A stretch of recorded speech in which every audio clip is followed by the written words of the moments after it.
오늘 본문에 예수님께서 친구들이 한 중풍병자들을 고치기 위해서 예수께서 데려오고 또 치유하는 이야기가 다뤄집니다.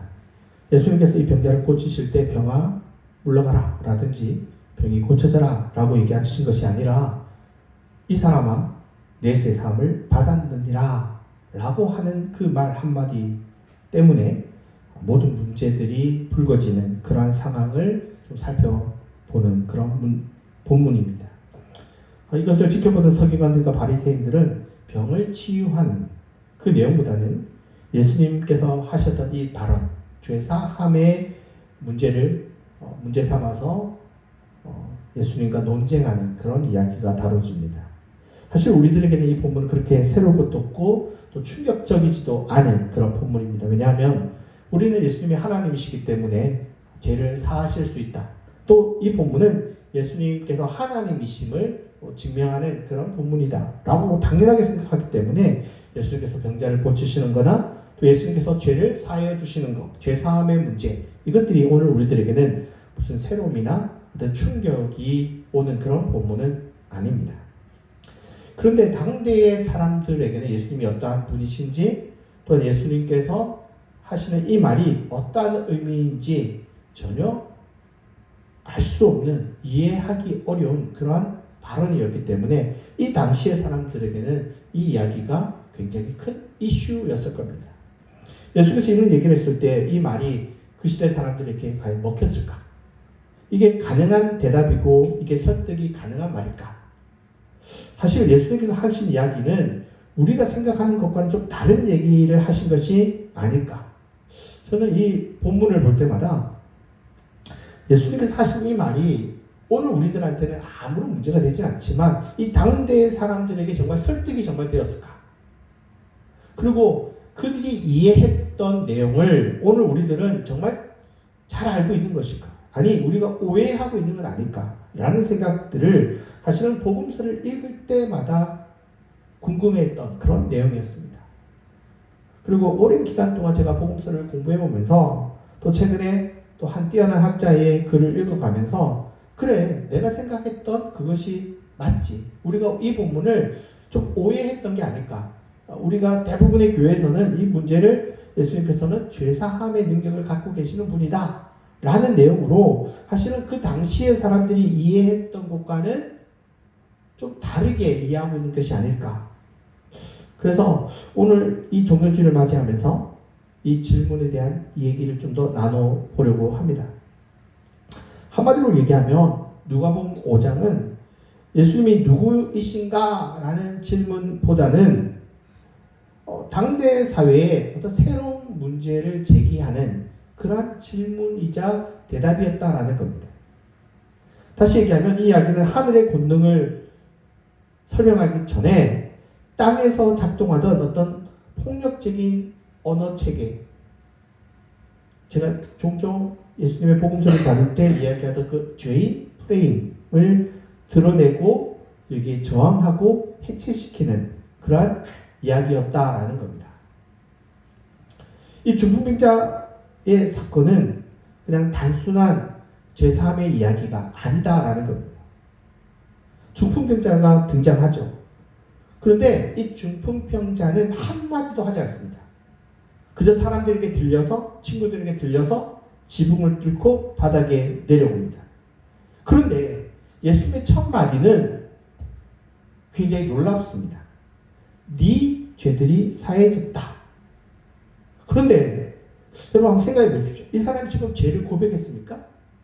회개를 요청했습니까? 윤리적 각성을 촉구받았습니까? 아무런 얘기가 없죠. 생각해보면 굉장히 이상한 이야기입니다. 우리가 회개라고 하면 그 사람이 회개를 하고 난 다음에 그 다음에 뭐 목사님이나 뭐 천주교 같은 경우는 네가 내 재산을 받았다. 신부님이 대신 그거를 이야기해 주죠. 그런데 아무런 고백이 없는데 예수님께서 죄사함을 받았다라고 얘기하는 굉장히 좀 이상한 이야기다라는 겁니다. 우리가 일상적으로 아는 그러한 얘기가 아니라는 겁니다. 그래서 사실은 우리가 이 장면을 보면서 굉장히 많은 오해를 합니다. 예를 들어서 저 사람의 죄가 부모의 죄인지 자기의 죄인지 뭐 이런 질문들을 가지고 이야기를 풀어가시는 그런 목사님들이나 그런 학자들도 있고요. 또 그 사람은 어떤 죄를 고백했던 것일까? 이런 생각도 할 수 있는 거죠. 죄사함을 받았다고 하니까. 대다수는 각자 개인이 지은 죄에 대해서 이 본문을 통해서 토론을 하자 이렇게도 이야기할 수 있는 그러한 생각이 담겨져 있는 본문이었다라고 생각합니다. 대부분 죄는 각 개인의 죄를 가리키기 때문에 대다수는 개인의 죄에 대한 이야기이자 개인의 죄가 해결되는 그 죄사함의 본문이다 라고 이 본문을 살펴봤을 겁니다. 근데 사실 너무 뜬금없지 않습니까? 병 고치러 온 사람은 병 고쳐달라는 얘기도 없을 뿐더러 자기가 어떠한 죄를 지었다라고도 얘기하지 않는데 예수님께서는 갑작스럽게 병 고침을 받았다라고 이야기하는 것 자체가 사실은 굉장히 이상한 얘기다라는 거죠. 그러나 당대의 사람들에게는 이 모든 것들이 그렇게 낯선 이야기가 아니었다는 겁니다. 우리가 생각하는 현대인의 프레임으로는 전혀 다른 프레임으로 이 사건, 이 말, 이 이야기들을 이해했을 겁니다. 여러분, 죄사함은요, 어떤 개인의 내면 상태에 대한 평가가 아닙니다. 당시의 사람들은 병은 특별히 어떤 질병들, 그들이 생각했던 어떤 질병들이 있을 겁니다. 그런 질병들은 하나님의 어떤 심판이다. 하나님께서 저 사람이 죄를 지었기 때문에 벌을 내리실 것이다 라고 생각하기 때문에 그 사람의 병 자체보다도 그 사람이 하나님께 심판받았다라고 생각하면서 그들을 죄인의 무리로 집어넣었습니다. 이미 병 그 자체가 당대에는 개인의 죄, 이런 것도 있겠지만 사회적으로 죄인으로 규정하는 일종의 프레임이었던 겁니다. 여기에 대해서 예수님의 그 죄사함은 이러한 죄인들을 둘러싼 어떤 사회적 규정, 그들이 인식하고 있었던 그 죄인으로 몰아세우는 그러한 사회적 분위기에 논란을 짚인 이야기였다라는 겁니다. 우리는 이 사람이 무슨 죄를 지었다라고 따질지 모르겠지만 당대 사람들의 눈에는 그냥 이 사람은 죄인이었습니다. 왜? 병이기 때문에. 그 사람이 큰 죄를 지어서 이 사람이 이런 병을 가지게 됐구나 라고 생각한 게 아닙니다. 그냥 그 사람이 누워있는 그 자체 움직이지 못하는 것만 봐도 이 사람은 죄인이구나 라고 확신한 겁니다. 그 사람이 살면서 무슨 죄를 지었는지 몰라요. 그냥 그 사람이 병든 그 자체만으로도, 그리고 그가 생계를 유지할 수 있는 그러한 능력이 없는 것만으로도 그 사람은 죄인이었기 때문에 그런 죄인이었던 겁니다. 그가 무슨 죄를 지었기 때문에, 범죄를 저질렀기 때문에 죄인의 무리에 들어간 것이 아니라 그냥 병 그 자체만으로 죄인으로 분류되었던 시대였다는 겁니다. 당대에 죄인이라는 프레임이 있었던 거죠. 당대는 죄인은 병을 가진 사람이면 대다수는 죄인이었습니다. 부모 죄처럼 생각해보니까 저 사람은 부모가 그러한 게 있었어. 저 사람이 할아버지 보니까 무당이 있었네. 그러니까 저런 병을 얻게 되는 거지. 이런 식으로 그의 병을 정당화했던 것. 여기에 대해서 예수님께서는 하나님의 어떤 그 죄사함의 이야기라기보다도 당대 사람들의 어떤 가치관, 당대 사람들의 그 죄인이라고 만들어가는 그러한 세계관에 어떤 도전장을 내는 그러한 말이었다라는 겁니다. 여러분, 서기관들과 바리새인들은 이렇게 얘기합니다. 오직 하나님 한 분 외에는 누가 능히 죄를 사하겠느냐? 우리는 이 말을 예수님의 어떤 신성을 오해한 아주 무지한 질문이다. 예수님께서 하나님이신데 그거를 모르니까 저를 바보 같은 소리를 하지. 이런 생각을 합니다. 물론 예수님께서 하나님이시고 그러니까 당연히 죄를 사하시는 분 당연히 맞습니다. 당연히 맞죠. 그러나 오늘 우리가 이 종료주일을 맞이하면서 예수님이 우리의 죄를 대속하시는 분으로 오셨다는 것을 확증하고 확인하고 또 그 증거로 또 십자가를 지시는 그런 사건을 우리는 잘 압니다. 그러나 오늘 이야기는 단순한 그런 이야기가 아니다라는 겁니다. 예수님께서 죄를 사하시는 그러한 얘기가 아니라 당대에 그 뿌리 깊이 퍼져 있는 그 죄 프레임 시스템에 제동을 걸고 저항하고 여기에 문제를 제기하는 이야기였다라는 겁니다. 서기관들과 바리새인들은 이미 사람을 죄인으로 만들 고난은 자기들에게 있다라고 생각했습니다. 그들은 죄를 사하는 고난만 하나님께 있다고 말했지 사실은 죄를 규정하는 고난은 스스로 규정하고 자기들이 그 위치를 가지고 수많은 사람들을 죄인으로 만들었습니다. 그렇게 하면 자기들은 어떻게 돼요? 자기들은 죄인이 아니죠. 그러니까 그들은 종교적인 권력을 갖게 되는 겁니다. 여기에 대해서 예수님께서 그 문제를 제기하는 겁니다. 너희는 왜 그렇게 쉽게 사람을 자꾸 죄인으로 만드냐? 여러분, 병 걸리면 다 죄인입니까? 오늘날도 그렇게 얘기하시는 분이 있습니다. 병 걸리면 다 죄인이라는 거예요. 그러나 예수님께서 그렇게 얘기하시는 게 아닙니다. 당대의 세계관, 당대의 선입견을 부셔놓은 겁니다. 아니라는 겁니다. 예수님은 단순히 병을 고친 것이 아니라 죄사함을 받았다라고 이야기하면서 당대의 사고관의 문제를 제기했던 겁니다. 이른바 죄인 프레임을 해체시키는 겁니다. 당대 죄인 프레임에 대한 저항이었습니다. 위로부터 모든 어떤 종교적 시스템이 이루어지고 그 힘을 갖고 있는 사람들에게 그 명령이 하달되고 밑에 있는 사람들은 그냥 아무런 힘도 없이 너 죄인이야. 그러면 죄인이 되는 그러한 시스템에 제동을 걸었던 겁니다. 누가복음은 이 중풍병자의 이야기 다음에 또 다른 장면으로 전환합니다. 예수님께서 세간에 앉아있는 레위를 부르십니다. 여러분 당시 세리는요 유명한 그 죄인 프레임 속에서 가장 선두주자에 있었던 사람입니다. 우리로 치면 일제강점기에 어떤 사람이죠? 매국노 같은 사람. 죄인 중에 넘버원입니다.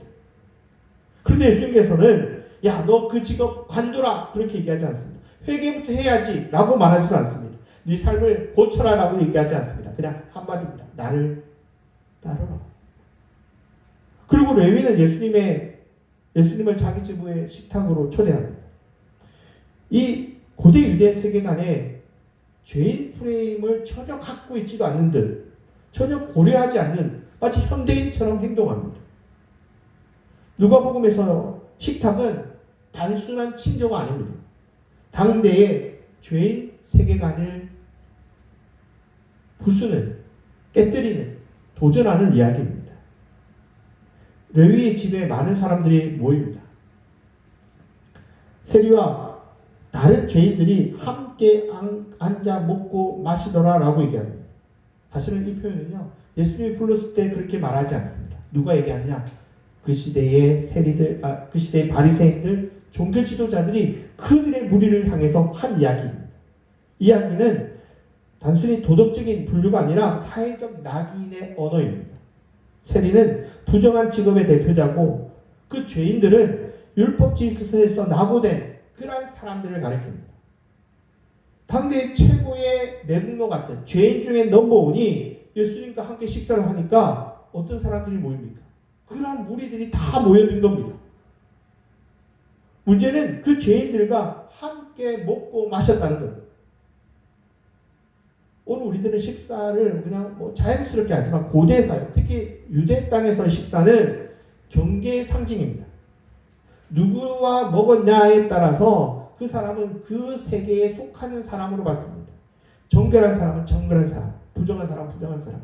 절대 그들이 생각하는 어떤 정결함에 바리새인이라든지 율법학자들의 그 식탁에 누구는 절대 올 수 없을까요? 세리들은 절대 올 수 없습니다. 병자들은 절대 올 수 없습니다. 죄인이라 생각하는 사람들은 절대 올 수 없습니다. 그런데 예수님께서는 당대의 그 경계를 깨뜨린 겁니다. 함께 해서는 안 된다라고 철저하게 생각했던 그 사람들과 함께 식사를 하면서 그 경계의 선을 지워버린 겁니다. 바리새인들이 이 장면을 보고 깜짝 놀란 겁니다. 어떻게 저 사람은 세리와 죄인과 함께 먹고 마실 수가 있냐? 즉 가능한 거냐? 그들은 상상도 못한 행동을 예수님은 하고 있는 겁니다. 정결한 자들과 부정한 자들은 절대 함께 있으면 안 돼. 그들을 멀리 해야 돼. 라는 것이 당연했던 시대에 예수님은 전혀 유대인이 아닌 것처럼 그들이 만들었던 그 사회적 편견, 사회적 경계를 그냥 깡그리째 깨뜨려 버린 것입니다. 우리가 만들어낸, 우리가 고안해낸, 우리가 창안해낸 이 엄청난 경계를 왜 너까짓게 지우냐는 겁니다. 왜 죄인은 죄인의 자리에 머물러 있도록 막고 있지 않냐? 왜 우리가 이렇게 어렵게 만드는 이 신학적인 질서를 너 따위가 지우고 있냐? 이렇게 질문하고 항의하고 있는 겁니다. 바리새인들이 이렇게 얘기하죠. 어째서 당신은 세리와 죄인들과 함께 먹습니까? 이미 그 질문 사이에는 사람을 가르는 기준이 들어가 있는 겁니다. 누구는 의인이고 누구는 죄인이다. 그 중에 의인은 누굴까요? 자기들인가요? 예수님은 그 구분을 받아들이지 않습니다. 오히려 그들이 사용했던 언어를 그대로 받아 말합니다. 그래, 너희 말대로라면 의인은 의사를 필요로 하지 않겠지. 그러나 너희가 죄인이라고 부르며 밀어낸 그 사람들, 그들이야말로 내가 함께할 사람이다. 이 말은 너희는 죄인이다 라는 선언이 아니라 너희가 죄인이라고 부르는 그 사람들을 나는 외면하지 않겠다라는 선언입니다. 예수님 이 말을 그냥 설명으로 말하지 않습니다. 그들과 함께 식탁에 앉습니다. 여러분, 식탁은 말보다 더 강합니다. 함께 먹는다는 것은 같은 자리에 앉는다는 것이고, 같은 자리에 앉는다는 것은 인간으로서 서로를 마주한다는 겁니다. 아무도 그들을 사람으로 보지 않았습니다. 그냥 죄인으로 본 겁니다. 범죄자로 본 겁니다. 그래서 예수님은 그들을 사람으로 보신 겁니다. 그리고 지식이나 말이나 이론을 얘기한 것이 아니라 행동으로 보여주는 겁니다. 그리고 이러한 행동은 당대의 종교 권력이 만들었던 엄청난 그 경계를 깨뜨리는 행동이었습니다.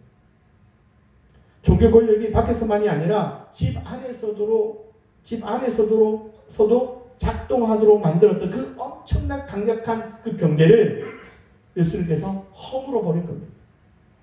그러니까 국가가 이런 법을 만들어 놓으면 밖에서는 행동할 수 있지만 집에서는 안 할 수 있잖아요. 그런데 이 율법은요, 집 안에서도 행동하도록 만들었던 엄청난 강력한 그런 법이었어요. 그런데 예수님께서는 이 모든 걸 허물어 버린 겁니다. 예수님께서는 이 죄인이라는 이름을 부정하지도 않고 논쟁하지 않습니다. 그 대신 그 이름이 더 이상 작동하지 않도록 그들이 집 안까지 막아놨던 그 권력인 식탁 한가운데까지 들어가서 깨뜨려 버리십니다. 이건 당대에 그들이 만들어놨던 그 경계에 대한 도발이기도 했습니다. 사람을 가르고 그 기준을 가지고 와서 너는 죄인이야. 그리고 그 사람들과 함께하면 안 돼. 라고 만들었던 그 강력한 힘을 지워버리신 겁니다. 요즘 말로 갈라치기 같은 거죠. 종교의 이름으로 경계하고 구분했던 그 선을 하나님의 이름으로 그리고 사랑이라는 이름으로 이 엄청난 경계를 제거해 버리신 겁니다. 오늘 이 본문은 사실 우리에게 이 본문이 갖고 있는 그 문제는 심각한 질문, 불편한 질문을 던지는 것이기도 합니다. 이 이야기는 단순히 1세기에 있었던 이 바리새인들, 유대인들의 질문만이 아니기 때문입니다. 오늘 우리들도 누군가를 죄인으로 만들기도 합니다. 우리는 가난을 보면서 노력하지 않아서 그래. 마음이 무너진 사람을 보면서 믿음이 약해서 그래.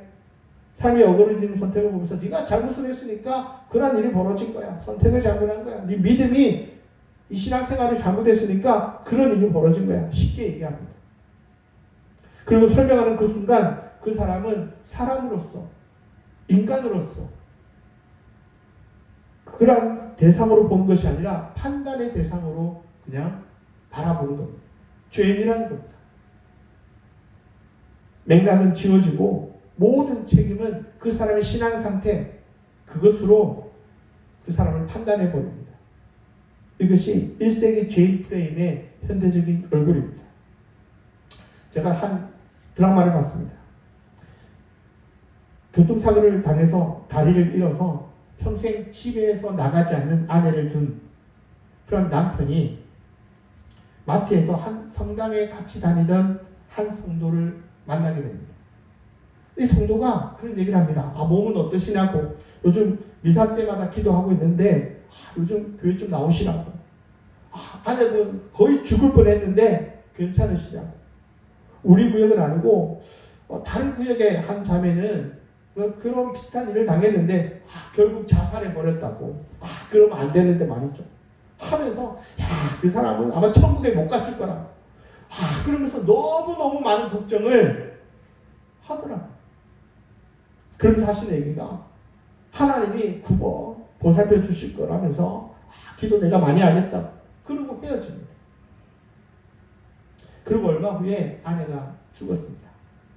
아내가 뇌출혈로 갑자기 죽고 장례식을 다 마치고 난 후에 남편이 정신을 차려서 또 이제 마트를 가게 되는데 또 그 성도를 우연히 마주치게 됩니다.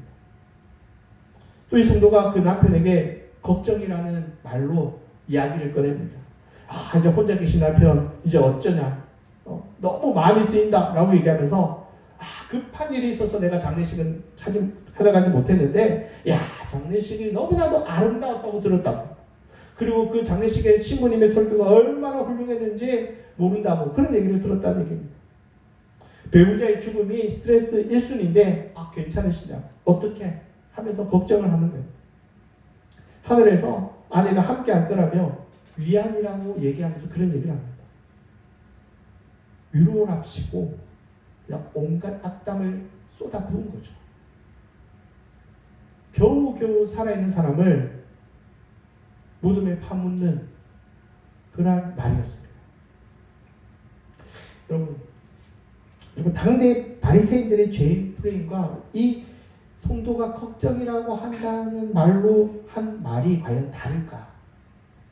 걱정이라는 얼굴로, 사랑이라는 얼굴로, 위로라는 얼굴로 사람을 옆에서 뒤에서 까고 도려내는 게 죄의 프레임입니다.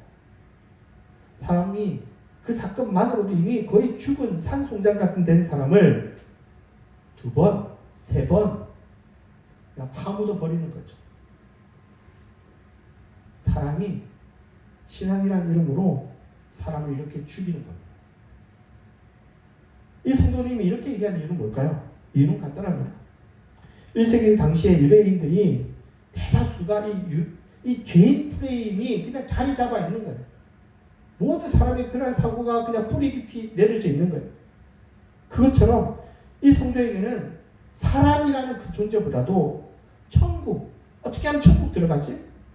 또 신앙이라는 그 잣대가 사람이라는 그 존재 그 자체보다 더 중요한 잣대로 판단하는 거예요. 그리고 자기가 갖고 있는 게 옳다고 생각하는 거죠. 잘못된 선입견을 갖고 있고 잘못된 종교관을 갖고 있음에도 불구하고 그 잣대가 옳다고 생각하기 때문에 그 사람을 사람으로 본 게 아니라 죄인으로 본 거예요. 그게 그 사람을 그렇게 작동하게 만들었던 말이었던 겁니다. 오늘 우리가 칼을 들어야만 사람을 죽이는 게 아닙니다. 여러분 뒤로도요, 옆으로도요, 얼마든지 사람을 죽일 수 있습니다. 사람이 없는, 안 보이는 자기들끼리 하는 그 얘기를 통해서 그 사람을 죽이는 거예요. 예수님은 이 죄인 프레임을 내려놓으라는 거예요. 사람을 2번 죽이지 말라는 겁니다. 이미 죽어 있는 사람과 다르지 않은 그 사람을 또 왜 죽이냐는 겁니다. 그리고 제사함은 놀랍게도 나뿐만이 아니라 우리 모두가 죄사함을 줘야 된다는 얘기입니다. 예수님만 죄사함을 주는 것이 아니라 당대 사람들, 바리새인들과 서기관들의 그 손에 쥐고 있었던 그 칼을 내려놔야 사람이 숨 쉬는 겁니다. 지금 모두가 이 사람을 숨 쉬지 못하게 하고 있는 걸 모르는 겁니다. 가끔 연예인이나 정치인들이 구설수에 오를 때가 있죠. 그때마다 언론이 기다렸다는 듯이 그 한 사람의 문제를 이리 까고 저리 까고 한 인간의 생명을 갉아먹는 그런 모습을 우리는 종종 마주하게 됩니다. 그때마다 걱정이 됩니다. 예전에 얼마나 많은 연예인들이 루머나 악성 댓글이나 사생활을 추측해가지고 그것 때문에 목숨을 끊는 일들이 얼마나 많았습니까? 고 최진실 씨나 고 설리, 고 고아라, 고 이성균, 여러분 얼마나 많은 사람들이 그 사람의 어떤 사건이 있었을 겁니다. 물론 욕들을 먹을 만한 일이기도 하지만 이 사람들에 대해서 얼마나 입방아를 찍어내려면서 오르내리면서 이 사람들이 목숨을 끊었던 그 사건들을 보면 지나고 나면 너무 안타깝지 않습니까? 엄청난 비난을 받았지만 분명 잘못했지만 어떤 연예인은요 잘 극복하고 있고요. 그리고 너무너무 잘 사는 나쁜 얘기 아니에요. 훌륭하게 이제는 예전과는 다른 모습으로 사는 사람이 있잖아요. 근데 그러지 못한 사람도 많았다는 겁니다. 우리가 이런 시대에 편승하는 것에 좀 조심스러워야 되지 않을까. 제가 그 드라마를 보면서 그런 생각이 좀 들었습니다. 바로 그런 자리에 세리와 병자 그들이 그런 자리에 있었고 오늘은 실패한 사람, 무너진 사람, 버텨내지 못한 사람들이 그 자리에 서 있습니다. 물론 실패할 때 뭔가 범죄를 저질러서 잘못을 해서 그 자리에 있을 수 있겠지만 그리고 정말 진짜 나쁜 놈도 있겠죠. 그러나 예수님은 이 프레임을 긋지 않았습니다. 언제나 예수님은 그 프레임 바깥에서 죄인이라 불렀던 그 사람들 편에 앉아 계셨습니다. 여러분 누가복음 5장에서 죄사함은 하늘에 서는 데만 머물지 않습니다. 그것은 땅에서 시작됩니다.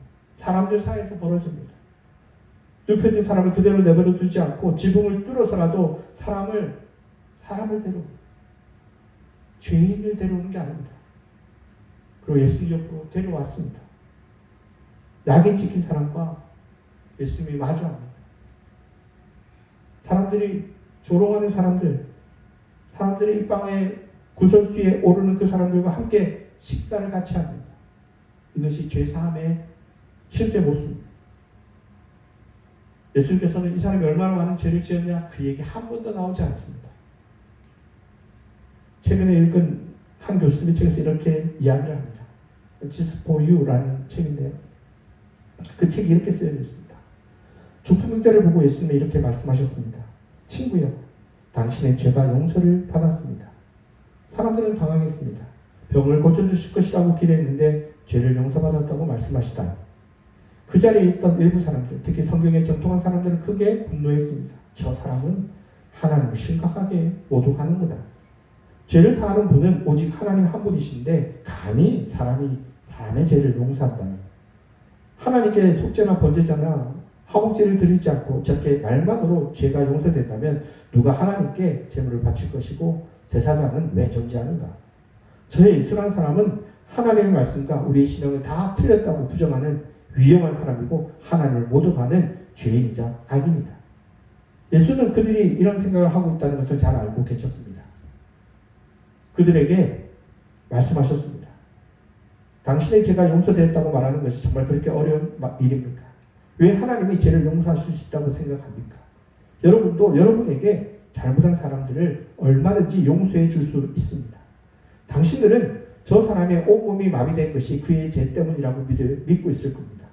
자, 그러면 저 사람이 병이 나으면 그의 죄가 용서되었다는 증거로 받아들이겠습니까? 나는 이제 저 사람에게 일어나 걸으라고 말할 것입니다. 그렇게 하는 이유는 이 땅의 사람들에게도 죄를 용서할 수 있는 능력이 있다는 것을 당신들에게 알려주고자 함입니다. 생각을 좀 하고요. 그 자리에 있던 사람들은 이 광경을 보고 매우 놀라고 두려워했습니다. 병을 고치는 기적 때문만이 아니라 사람의 죄를 용서할 수 있다는 사실에 매우 놀랐습니다. 병자가 낫는 것은 드문 일이긴 하지만 불가능한 일은 아니었습니다. 그러나 사람이 누군가의 죄를 용서할 수 있다는 얘기를 당시의 사람들은 태어나서 한 번도 들어본 적이 없었습니다.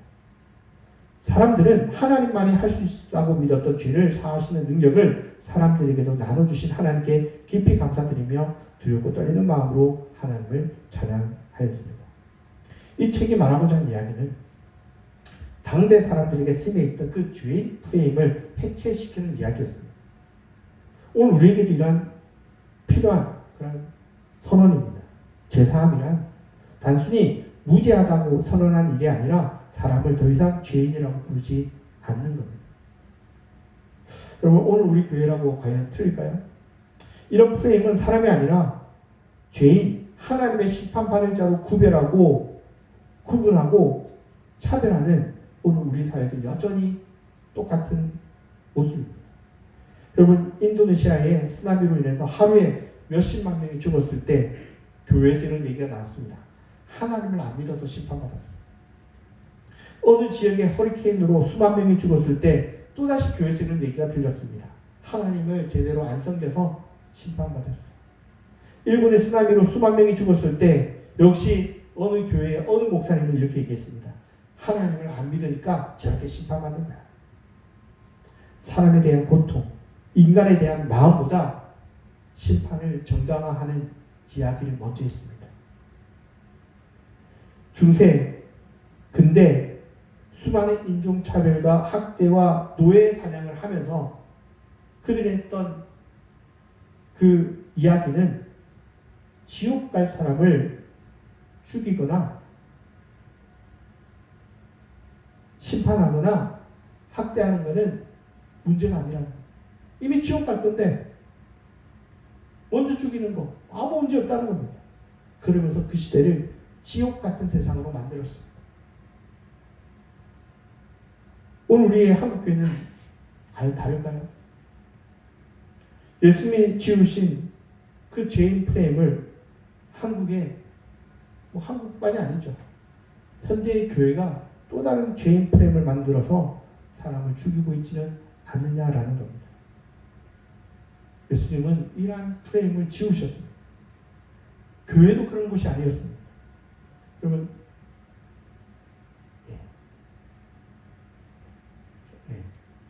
초대교회는 세상이 구분했던 유대인이 구분했던 그 모든 경계를 치우었던 곳입니다. 신분의 계급, 계급의 구분, 사람에 대한 차등, 이 모든 것을 지우며 모두는 다 하나님의 창조물이야. 똑같은 평등의 눈으로 인간에 대한 차등, 이 모든 것을 지우면서 그들을 지키고 보호하고 보살피는 일을 했습니다. 하등 인간이라고 여겨졌던 여인이나 아이들을 지키는 일을 교회는 물러서지 않았습니다. 교회는 사람을 구분하는 곳이 아니라 사람 곁에 머무는 공동체로 부름받았던 것입니다. 정답을 가졌던 공동체가 아니었습니다. 오히려 함께 앉을 수 있는 그런 공동체로 부름받았습니다. 우리는 너무 잘합니다. 너무 똑똑합니다. 너무 정답을 가지고 있습니다. 그래서 그 사람에게 자꾸 정답을 얘기합니다. 정답이라고 얘기합니다. 그러면 자꾸 선을 그어버리죠. 너 죄인이야 라고 얘기합니다. 초대교회는 정답을 얘기하지 않았습니다. 그 선이 있으면 선을 지웠습니다. 그리고 그 자리에 하나님의 나라가 꽃피기 시작했습니다.